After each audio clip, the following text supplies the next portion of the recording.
जैसे ये आपका जन्मांग है और इस जन्मांग में क्या होता है, कई बार कई सारे ग्रह रेक्ट्रो होते हैं। जो ग्रह रेक्ट्रो होगा उस ग्रह के पास में इस प्रकार का आर लिखा होगा।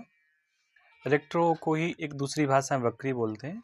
रेक्ट्रो का मतलब होता है जिस भाव में वो ग्रह बैठा है। जैसे यहाँ पर शनि महाराज रेक्ट्रो होकर के बैठे उदाहरण के रूप में, तो इनको हम यहाँ पर भी मानेंगे कुछ स्थितियों में। यहाँ एक चीज़ और भी ध्यान देने वाला विषय है कि जब भी कोई प्लैनेट रेट्रो होता है तो हमको ये भी ध्यान रखना है उसकी डिग्री कितनी है। अगर वो लगभग 10 डिग्री तक रेट्रो है तो उसे हम पिछले वाले हाउस में मानेंगे कि यहाँ पर भी इसका प्रभाव रहेगा। अगर वो रेट्रो 10 डिग्री से अधिक का है तो पीछे वाले प्रभाव में या पीछे वाले भाव में आसानी से नहीं आ पाएगा। ज़्यादातर स्थितियों में क्या होता है कि जैसे शनि महाराज किसी के भी चार्ट में रेट्रो हैं, तो रेट्रो होने का कारण क्या है? रेट्रो है तो हमें क्या करना चाहिए? रेट्रो ग्रह हुआ क्यों? तो शनि जब रेट्रो होता है तो इसका मतलब ये है कि पिछले जन्म में, इस जन्म की बात नहीं। आप कहोगे व्यक्ति एक जन्म ही ठीक कर ले, यहाँ पिछले जन्म को ठीक करने के लिए कौन बैठा है? तो पिछले जन्म के कुछ अधूरे कार्य हैं, उन कार्य को करने के लिए आपका जन्म हुआ है। अब वो अधूरे कार्य कैसे हो सकते हैं? हो सकता है आप अपने भाई की बार बार सहायता करते हो, ये पिछले जन्म का पेंडिंग कर्मा है।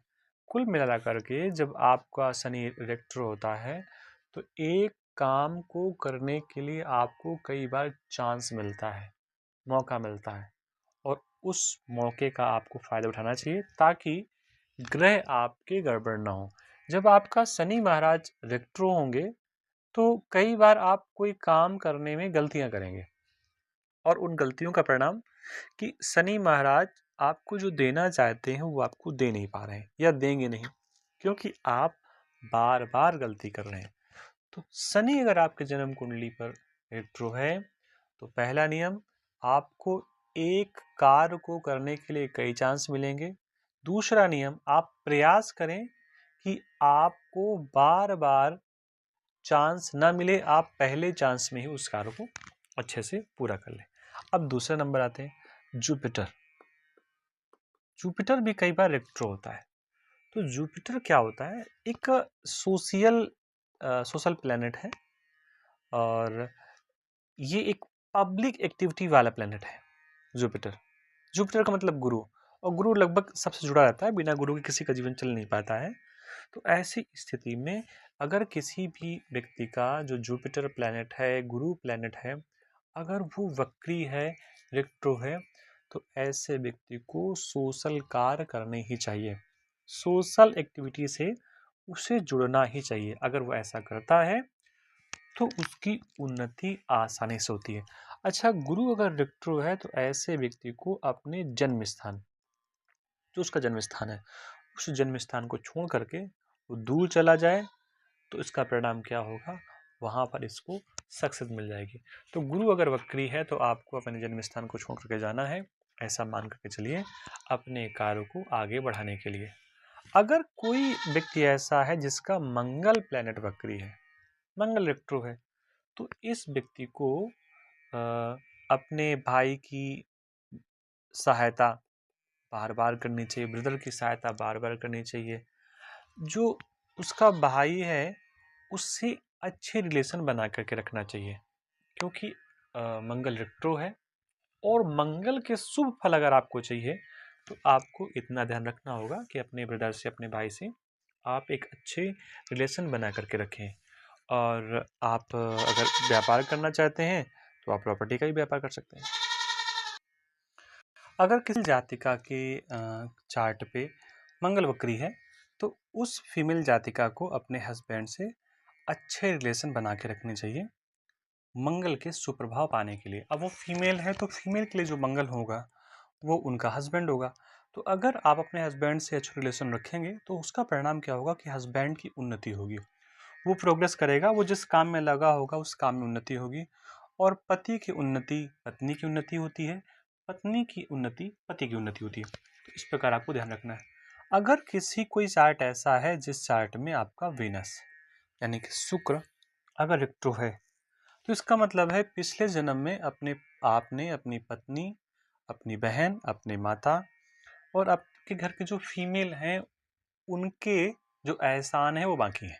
एहसान का मतलब आपने अपनी बहन के साथ एक प्रॉपर जो आपको कर्तव्य करना चाहिए आपने नहीं किया, अपनी बेटी के साथ जो आपको कर्तव्य करना चाहिए वो आपने नहीं किया, उसकी जिम्मेदारी आपने नहीं संभाली, तो इसलिए शुक्र आपका रेट्रो है।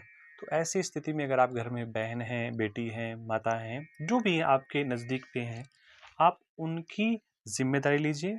उन वो जो कर्म कर रहे हैं उनके कर्म में आप बाधा ना बन करके उनके कर्म को आप सपोर्ट करने का प्रयास करिए और देखिए फिर चीज़ें कितनी अच्छी हो सकती हैं। अगर किसी कारण से मरकरी प्लैनेट है, ये जो बुध प्लैनेट है आपका, ये रेट्रो दिखाई दे रहा है, तो क्या होगा?